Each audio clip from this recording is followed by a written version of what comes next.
Agradezco a la Corte Constitucional y a la Defensoría Pública del Ecuador por este loable espacio que se ha generado para compartir conocimiento. Me presento, mi nombre es Reno Ochoa, soy abogado de profesión, tengo una especialidad en gerencia de proyectos y una maestría en Derecho Internacional de los Derechos Humanos. He tenido estudios especializados de alto nivel sobre movilidad humana, migración, asilo, todo lo que concierne con los delitos conexos a la migración, como es trata y tráfico ilícito de migrantes. También todo lo concerniente a los procesos de determinación de la condición de refugiados y apatridia, como estatuto y mecanismo de protección. He sido parte de un cuerpo docente, tanto de pregrado como posgrado, seminarista, conferencista en diferentes universidades, tanto públicas como privadas. Eh, Me desempeño como consultor especialista de movilidad humana para la Defensoría Pública del Ecuador en el marco del convenio de cooperación interinstitucional que, conjuntamente con la Oficina del Alto Comisionado de las Naciones Unidas para los Refugiados, se mantiene desde el año 2014. En este espacio que hemos, en este apartado, en este componente de formación, vamos justamente a eh, poder un poco dimensionar sobre y conocer sobre los derechos de las personas en movilidad humana en el Ecuador. Y justamente en este módulo podemos tener un poco de objetivos más claros, que sería dentro de ello, o se han priorizado unos objetivos, que sería uno, analizar la naturaleza jurídica y el paradigma constitucional de la política migratoria en el Ecuador.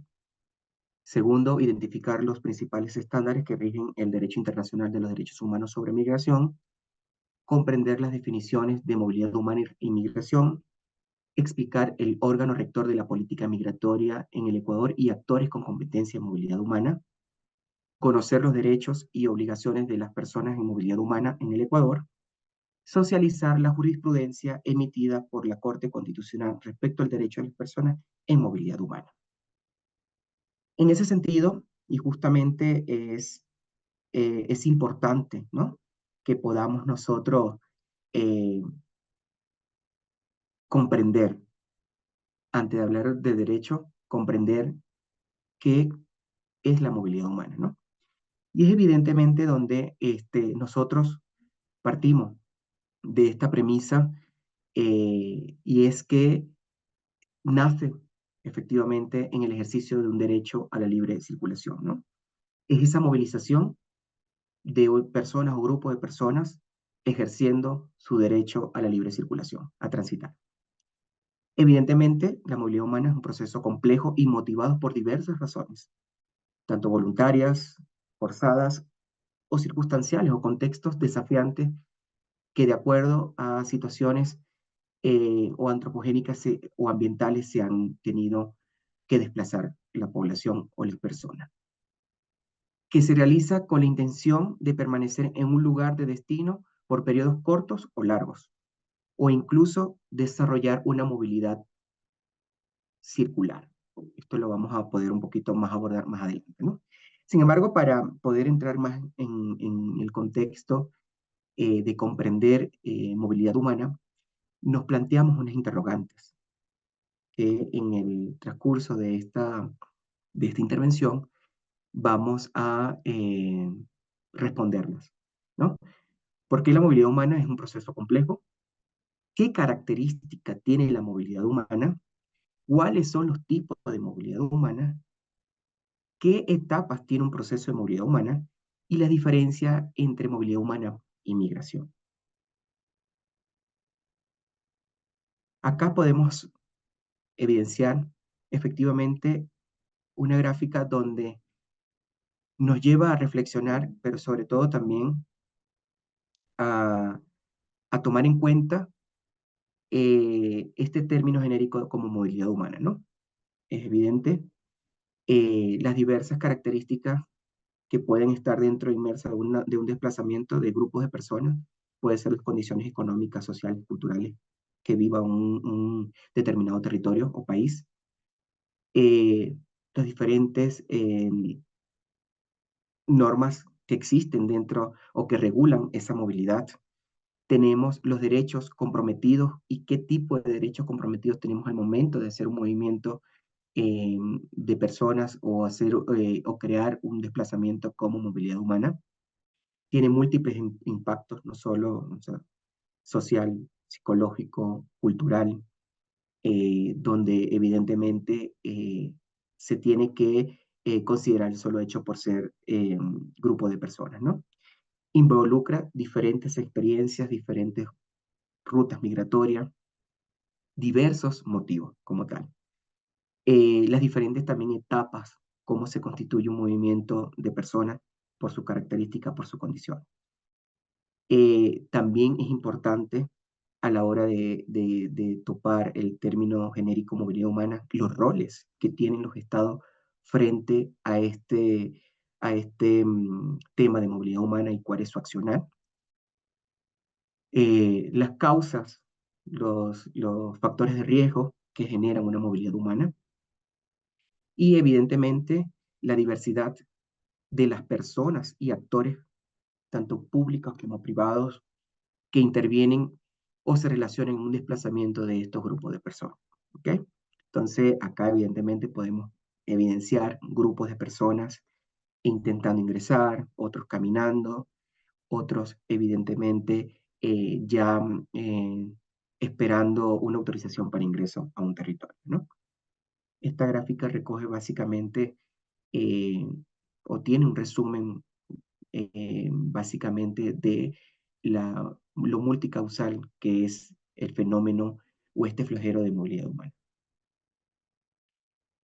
Es evidente que nosotros para entrar en este tipo de movilidad humana, siempre tenemos que ser conscientes de que la movilidad humana ha sido siempre o históricamente ha estado intrínseco dentro del ser humano. Siempre ha vivido en constante desplazamiento, en constante eh, círculos o circuitos migratorios, ¿no? Es importante que para nosotros poder continuar y posicionarnos de dónde viene o de dónde data esta definición, si ya sabemos que la premisa mayor es el derecho a circular libremente, a transitar, evidentemente necesitamos comprender qué se, qué se entiende como migración y movilidad humana. Esta diferencia nos va a ayudar a nosotros ya a ir aterrizando sobre estos grupos de personas, no solo como reconocimiento de sujeto de derechos, sino como también como parte de esta exigibilidad y reconocimiento de esta garantía al transitar libre y tener un libre tránsito. La movilidad humana abarca toda forma de desplazamiento de personas y por tanto incluye la migración, sea interna o internacional, ¿no? Considerar el tema de muchas personas que se desplazan dentro de su propio país internamente sin necesidad de cruzar una frontera. Mientras que la migración, por su parte, hace referencia al desplazamiento voluntario de personas de su residencia habitual para establecerse temporal o permanente en otro lugar que puede ser otra ciudad o país. ¿Ok? Estos dos términos muy genéricos sobre la migración y la movilidad humana son importantes conocerlo porque parte de ello hay un reconocimiento estatal, ¿no? Entonces, justamente la OIM ha generado un nuevo concepto sobre la migración internacional, ¿no? Entonces, es allí a veces donde nosotros decimos eh, o consideramos que sí, la migración internacional es un delito, ¿no? Si no se cumplen los estándares que exige o que pide o tiene establecido un país determinado donde se migra.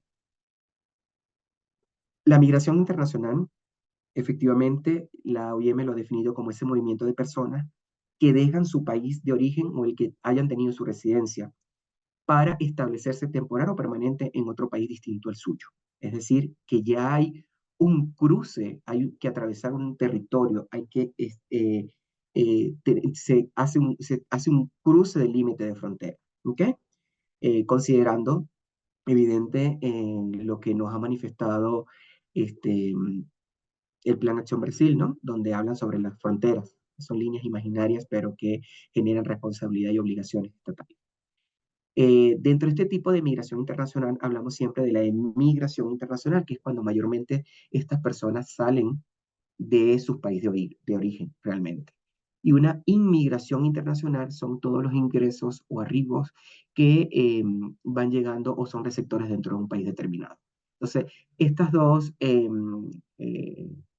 eh, conceptos hay que tenerlos siempre en cuenta a la hora de ver en qué tipo, como derecho a migrar o derecho a transitar, estamos nosotros refiriéndonos, ¿no?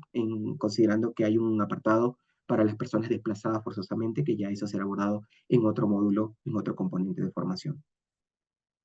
Evidentemente, cuando se tiene en consideración estos términos, siempre se trata a los seres humanos como ilegal o ver si existe una migración internacional ilegal.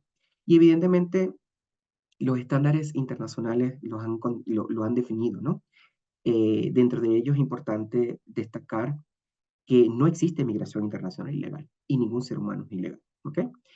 Ya que la migración, como toda forma de movilidad, justamente una de las que acabamos de definir, se realiza en el marco del derecho y en el ejercicio a la libre circulación, al libre tránsito. Y esto va en concordancia con la Declaración Universal de los Derechos Humanos en su artículo 13, con el artículo 22.2 de la Convención Americana de Derechos Humanos, que justamente eh, manifiesta que toda persona tiene el derecho a circular libremente y a elegir su residencia en el territorio de su estado, y toda persona tiene derecho a salir a cualquier país e incluso del propio, y a su vez también regresar, ¿no? Entonces, evidentemente, eh, hay otros parámetros que se toman en cuenta a la hora de hacer un análisis de caso a caso, como lo ha manifestado la Corte Interamericana de Derechos Humanos cuando se trata de protección de derechos humanos de población migrante.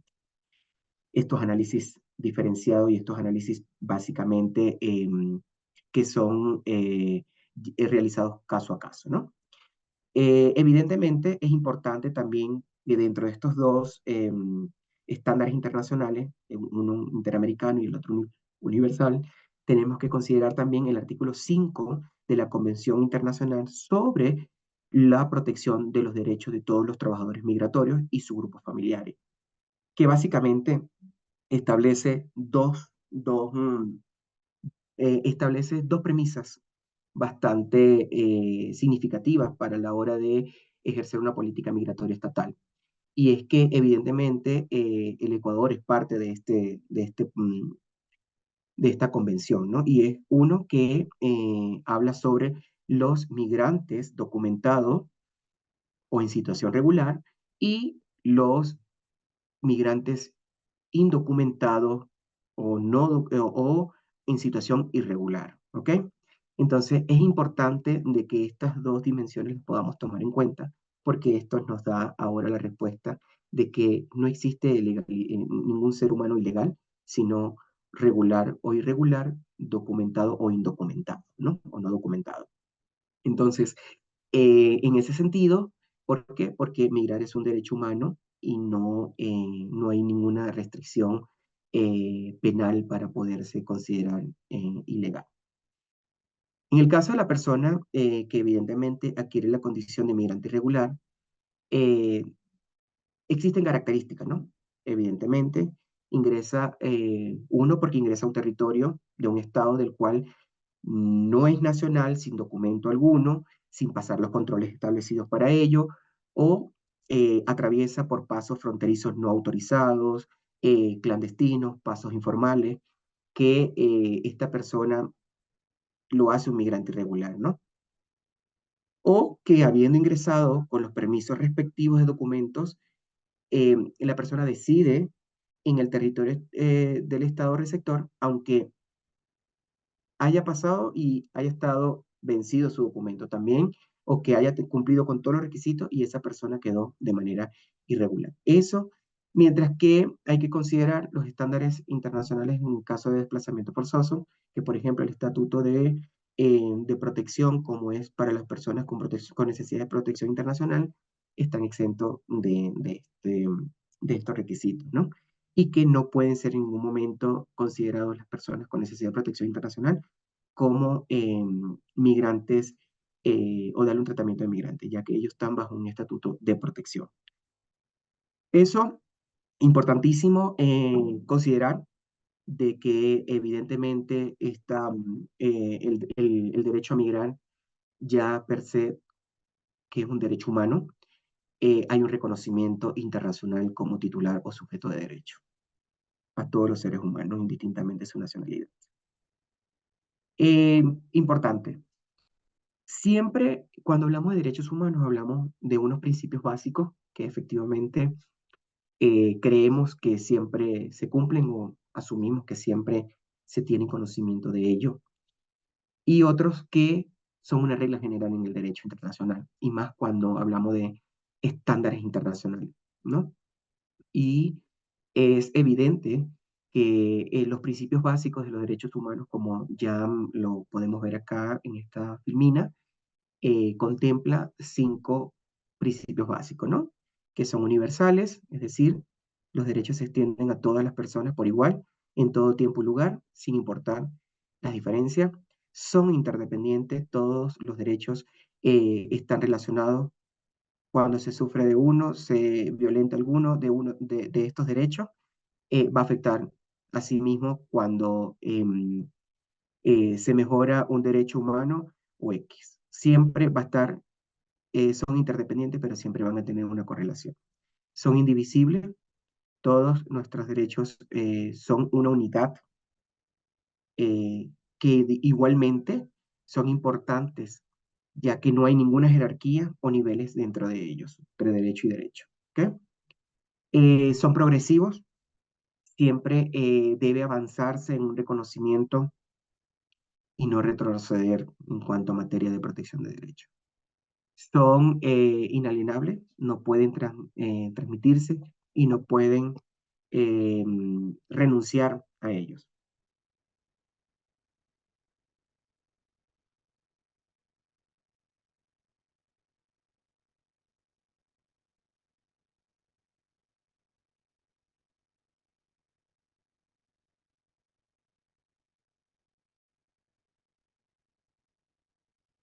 Por otro lado, tenemos unos principios súper importantísimos, y es que tenemos dentro de materia internacional, tenemos lo que consideramos el principio pro homine o pro persona, que evidentemente este es un criterio que viene siendo prácticamente una regla hermenéutica, en virtud del cual se debe acudir a la norma más favorable a la hora, o a la más amplia a la hora de hacer una interpretación de, de el derecho como tal. Es importante también conocer la aplicación directa, que se refiere al orden interno de los instrumentos internacionales de derechos humanos en materia, en caso de movilidad humana, lo más específicos que puedan ser, ¿no?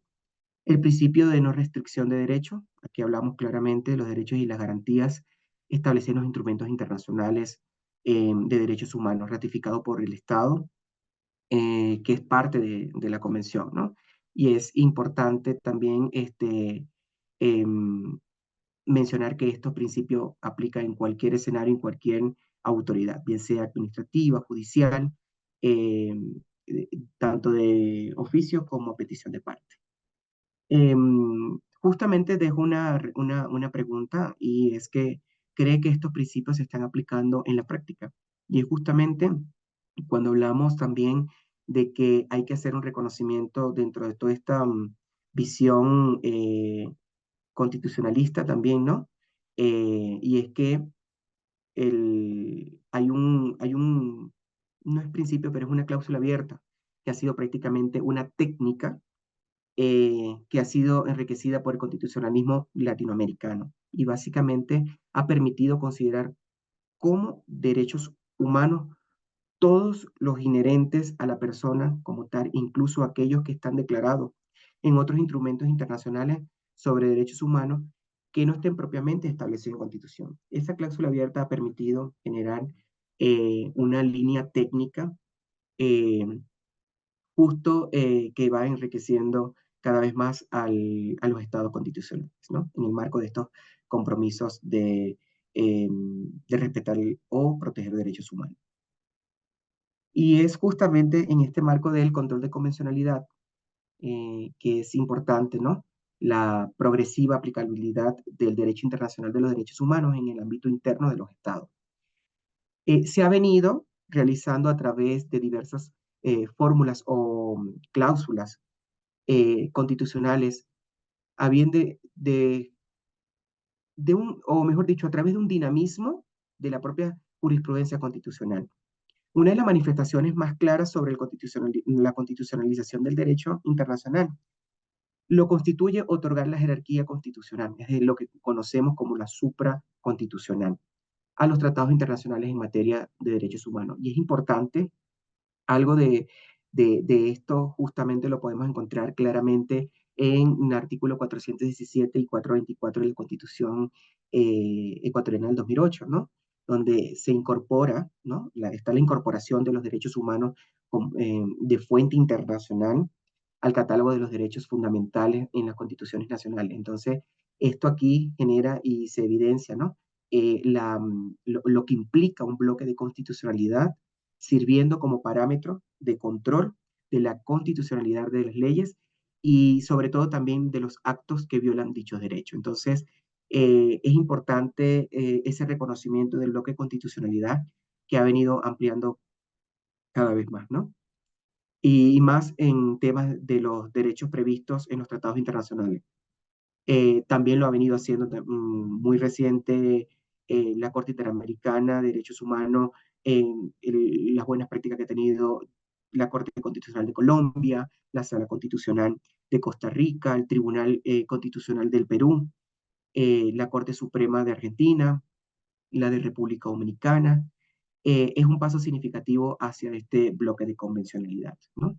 Y justamente dentro de ello, que está este reconocimiento eh, en nuestro derecho interno, ¿no? Y es como el control de convencionalidad como mecanismo que ejerce para verificar una ley, reglamento de las autoridades del Estado, se van ajustando a las normas, principios y obligaciones de la Convención Americana.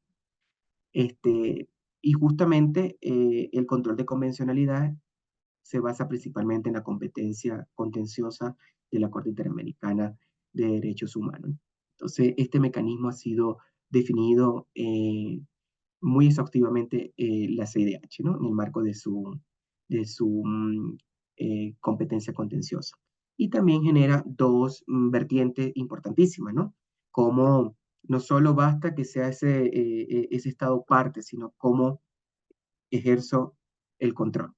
Entonces, ¿cómo se ejerce ese control? Eh, Justamente tiene las dos dimensiones, ¿no? El control concentrado de convencionalidad, que evidentemente la Corte Interamericana es la que realiza el control concentrado de convencionalidad cuando verifica de forma subsidiaria que las disposiciones internas, las conductas y los actos de los estados parte de la Convención Americana sean acordes y no violenten su contenido como tal. Otro de ellos sería hablar del control de convencionalidad difuso, que es justamente lo que los estados parte en el ámbito de sus competencias y dentro de los procedimientos que las leyes les establecen, deben realizar el control difuso de convencionalidad bajo los mismos parámetros que lo hace y lo ejerce la Corte Interamericana de Derechos Humanos, ¿no? Y justamente en ello, ¿no? Cuando se ratifica y se es parte de estos estándares y estos compromisos internacionales como Estado en su máxima expresión estatal, tenemos que observar, ¿no? Las tres obligaciones que son parte de estos compromisos internacionales. La obligación de respetar, de proteger y garantizar, ¿no? Eso es importante que, tal cual, la obligación de respetar evidentemente va constituyendo esa obligación más inmediata y básica de los derechos humanos, en tanto de no, esto implica no interferir en todas las actuaciones. Tenemos, evidentemente, el estándar más alto de un Estado es proteger, y va dirigida más que todo a los entes estatales, ¿no? En el marco de sus respectivas funciones, para crear marco jurídico y una maquinaria institucional necesaria para prevenir las violaciones a derechos humanos cometidas por particulares o agentes estatales como tal. Y por último, esta obligación de garantizar que a diferencia de las anteriores, lo que busca es garantizar, evidentemente, tiene no solo el objetivo de mantener el disfrute del derecho, sino también el de irlo mejorando y restituirlo en caso de una amenaza o violación, ¿no? Este, Fundamentalmente, se trata de una obligación que exige la conducta positiva, es decir, que esté el Estado allí para asegurar esta realización de este derecho. La obligación de garantizar los derechos es la más compleja en términos de conducta positiva cuando hablamos de un accionar desde el Estado, porque es importante ya que requiere de los órganos estatales, toda la maquinaria estatal. Y también va posicionándose en una perspectiva más global en todo lo que tiene que ver sobre la protección de los derechos humanos a nivel interno. Esto ya nos permite entonces también conocer cómo a nivel estándar internacional existen no solo sentencias, sino también dentro del sistema interamericano, cómo se han elevado estándares o una línea técnica para los estados a la hora de generar política migratoria, ¿no? Y es evidente cuando nosotros hacemos mención a la opinión consultiva 1803, que efectivamente lo que menciona es la condición jurídica de derechos de los migrantes indocumentados en su párrafo 168, y es que evidentemente, ¿no? Deja claro que, o señala que los objetivos de las políticas migratorias deben tener presente el respeto por los derechos humanos. Esta premisa está, es parte de este llamamiento que hacen a los estados. Además, dichas políticas migratorias deben ejecutarse respecto a la garantía de derechos humanos. Importante también conocer la opinión en su párrafo 172 de la misma opinión 172, la 1803, eh, evidentemente eh, manifiesta que los estados no pueden subordinar o condicionar la observancia del principio de igualdad ante la ley y la no discriminación. Em, Porque ahí justamente esta opinión consultiva, justamente lo que hace es que en el objetivo de estas políticas públicas, cualquiera que sea y cualquier sea su dimensión, deben estar incluidas también en el carácter migratorio y deben estar observadas también, ¿no? Y es el principio, y el principio general, que se respete o se garantice siempre dentro de la actuación u omisión, el sentido contrario es incompatible. Entonces, estos instrumentos, evidentemente, lo que conlleva, o esta opinión, lo que conlleva es que ninguna de ellas puede desconocer un reconocimiento de igualdad de condiciones por su condición de migrante. Tenemos la opinión también consultiva en su párrafo 112 y 113, que justamente habla sobre la vulnerabilidad de la situación que atraviesa la población migrante, ¿no? Entonces, allí la opinión menciona que son sujetos de derechos humanos en una condición individual de ausencia o diferencia de poder con respecto a los migrantes nacionales o residentes. Ahí hace la diferenciación de cuándo está documentado y cuándo es indocumentado y la vulnerabilidad de ello. Tenemos el caso Vélez Loor versus Panamá. Este caso del 23 de noviembre del 2010, su párrafo 97, trae a reflexión justamente cómo el Estado, ¿no? En el ejercicio de fijar su facultad de políticas migratorias, eh, pueden establecer mecanismos de control de ingreso al territorio o de permanencia, siempre garantizando derechos, ¿no? Y haciendo observancia estricta de los derechos humanos. Si bien es importante que la soberanía estatal con respecto al tema de protección internacional de derechos humanos no es ilimitada, no es ilimitada, lo ha dicho ya la Corte en reiteradas ocasiones, este, sí es importante de que siempre se observen los compromisos internacionales. En su párrafo 402 del caso Vélez Lor versus Panamá, manifiesta que en cuanto a los derechos de los migrantes, la Corte ha establecido que es permisible que el Estado otorgue un trato distinto a los migrantes documentados en relación con los migrantes indocumentados, o bien entre migrantes nacionales.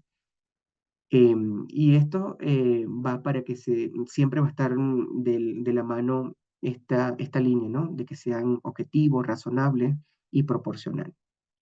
El deber de respetar y garantizar el principio de igualdad ante la ley y no discriminación. Entonces es importante tomar en cuenta estos estándares interamericanos que habla sobre tema de migración a la hora de observar alguna política migratoria estatal. Por otro lado, también tenemos la opinión consultiva 2114, que más estaba dirigida a los derechos y garantías de los niños y adolescentes en contexto de migración y personas con necesidad de protección internacional. Ahí hay una línea que se baja directamente donde los estados deben de reconocer. También tenemos la prohibición de no expulsión de niños, niñas. Tenemos la no expulsión colectiva en el caso de Najed y otros versus República Dominicana. La prohibición de expulsión masiva o de expulsión colectiva de migrantes. También tenemos el caso de Jean Bosico y República Dominicana, una sentencia del 8 de septiembre del 2005, que evidentemente contempla la igualdad y la discriminación y hace un llamamiento también al interés superior del niño y que la protección se extiende a cuando hay grupos familiares y hay NNA, niños, niños, adolescentes no acompañados, separados o que sean grupos familiares. Se extiende la protección. Justamente ya un poco conocer el ámbito internacional, nos vamos a hacer un poco de conocer, ¿no? El Estado ecuatoriano en el año 2008 asumió su más alto reto de protección de derechos, ya que se convirtió en un Estado constitucional de derecho y de justicia. Y uno de ellos es que evidentemente dentro de las constituciones vanguardistas de toda la región tenemos la constitución ecuatoriana, donde hay eh, hay un reconocimiento progresivo de derechos, tanto es así que en su cuerpo incluye a los titulares de derechos o sujetos de derechos como la población en movilidad humana, ¿no? Tanto voluntaria como forzosa.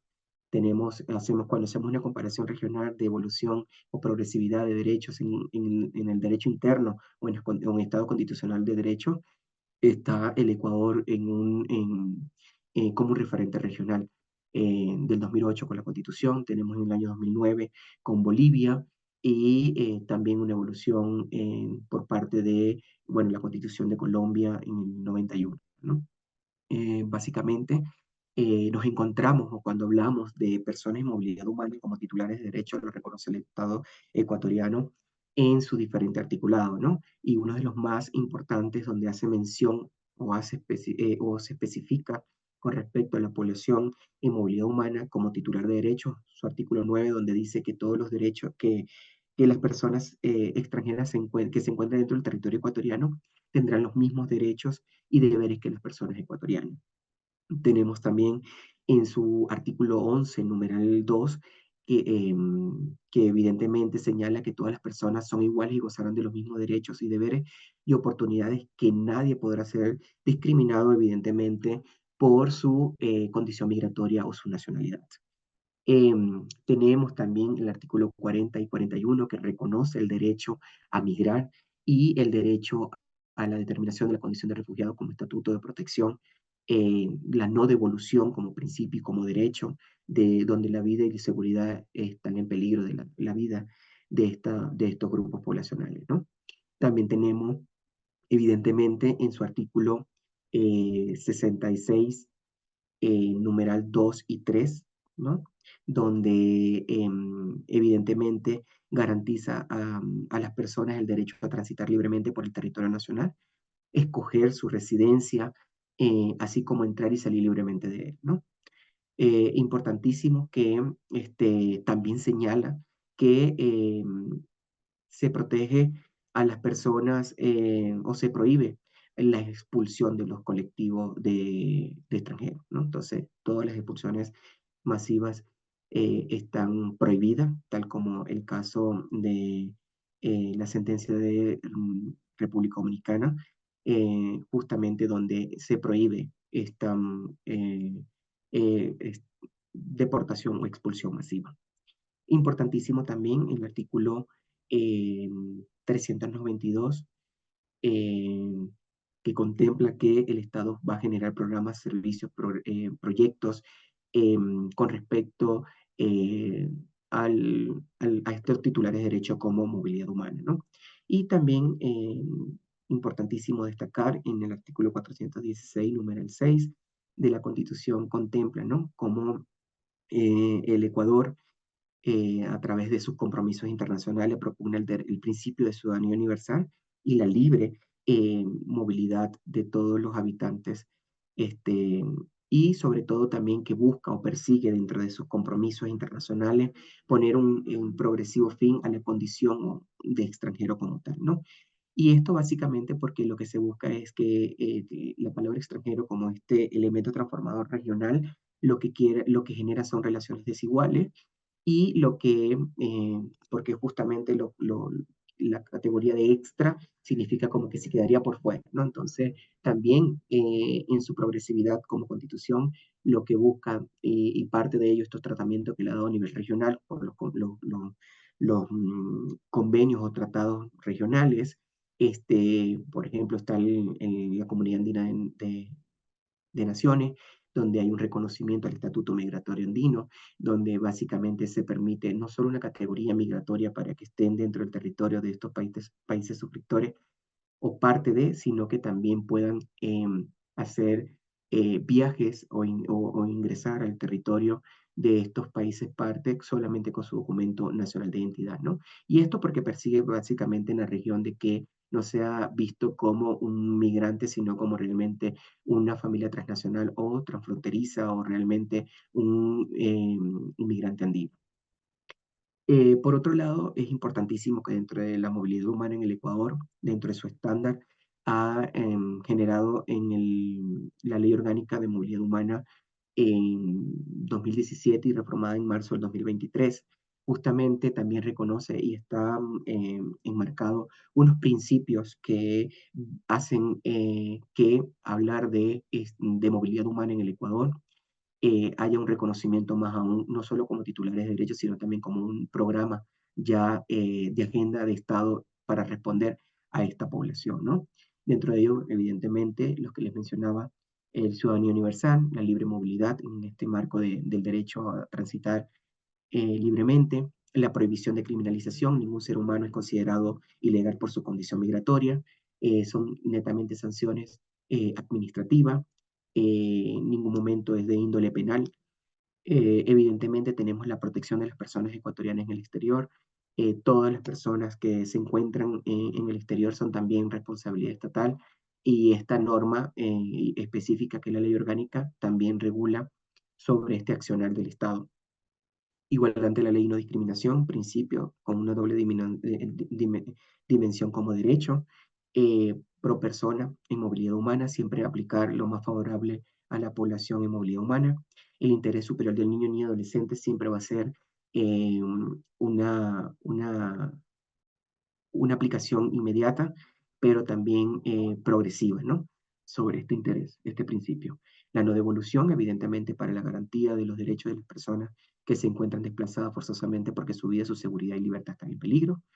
La integración regional, justamente como lo mencionaba, lo que se busca es poner un progresivo fin a la palabra extranjero dentro de la región y básicamente tener un marco legal migratorio para que se pueda extinguir este tema de extranjero.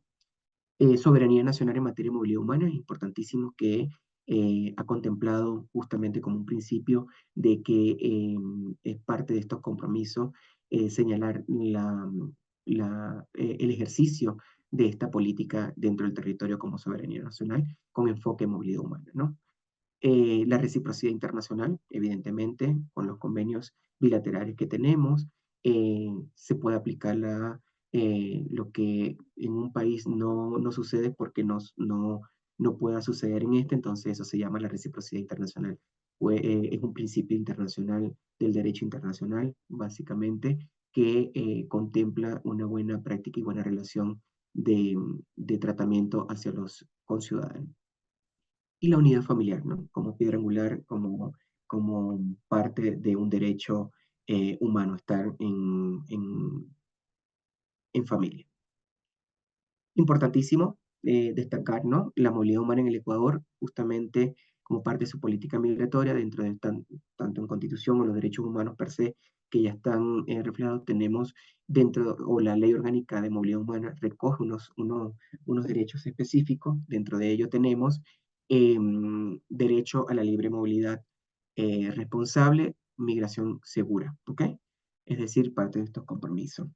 Tenemos el derecho a solicitar una condición migratoria, el derecho a ser informado sobre todo lo que tiene que ver concerniente al tema migratorio, derecho a la participación y organización, a reunirse, acceso a la justicia en igualdad de condiciones, tutela judicial efectiva, garantías del debido proceso, derecho a la integración de niños y adolescentes, derecho a la participación política, derecho al registro de títulos académicos que hayan estudiado en el exterior, derecho al trabajo y a la seguridad social, derecho a la salud, derecho a la educación primaria y secundaria, derecho a solicitar protección internacional, asilo o refugio acá en el Ecuador, derechos a servicios financieros, derecho a una nacionalidad, es decir, que podemos poner fin a esta condición de movilidad humana a través de un mecanismo excepcional de carta de naturalización por arraigo de permanencia dentro del territorio ecuatoriano, obteniendo la nacionalidad.